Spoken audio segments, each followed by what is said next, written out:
All right, everyone. Welcome to Rogue Cipher Trade's Currency Pairs Explained.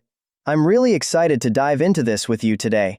We're going to break down how currency pairs work, making it super clear and easy to understand. No more confusion, just pure knowledge. So, let's get started, shall we? You're going to love this. Right, let's dive straight into today's lesson. We're going to be covering some fundamental concepts in the world of currency trading. First up, we'll explore what exactly a currency pair is. Then, we'll break down the roles of the base and quote currency, understanding their individual purposes. Finally, we'll wrap things up by looking at the different types of currency pairs you'll encounter. It's going to be quite informative.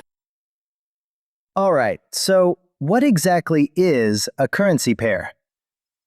Basically, all you need to remember is that currency is always traded in pairs, never just by itself. When you want to exchange money, you're always swapping one currency for another, right? These pairs really help us measure one currency's value against another. For example, if you see Euro USD and you're buying the Euro, it simply means you're selling the USD. You're giving them dollars for euros. Right, so you want to know about base and quote currencies? It's pretty straightforward, really. The base currency is always the first one in the pair. So, if you see Euro USD, the euro is your base currency there. And then, naturally, the quote currency is the second one. Like, with USD JPY, the Japanese yen would be the quote currency. Easy peasy.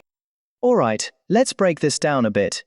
When you see a currency pair like Euro USD, it's actually quite straightforward. The first currency, the EUR in this case, that's your base currency.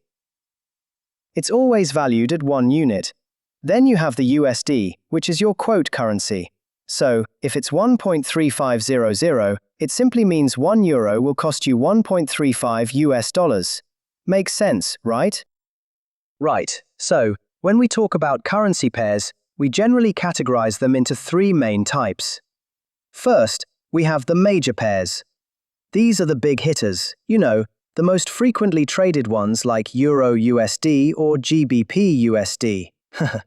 Then, there are the cross pairs.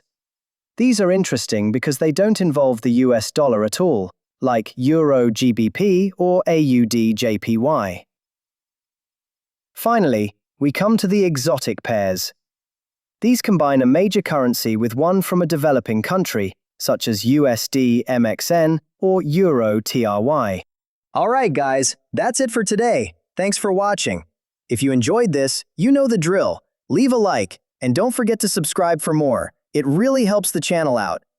Catch you next time.